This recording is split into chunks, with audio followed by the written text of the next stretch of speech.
Mummy, हम ये फूल किसके लिए लेके जा रहे हैं?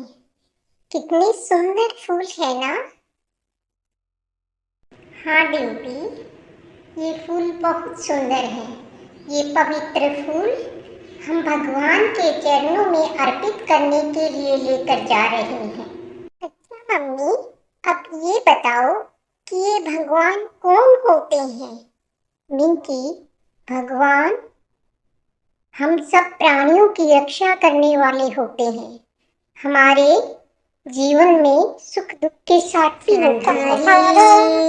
हम तो तेरे दीवाने कान्हा रे, तेरी सूरतिया मन मोह गई रे, तेरी सूरतिया कान्हा रे, हम तेरे दीवाने कान्हा रे, तेरी मुरलिया मन मोह गई रे, ये तेरी मुरलिया कान्हा रे, हम तेरे दीवाने कान्हा रे, हम तेरे दीवाने मोह गई रे।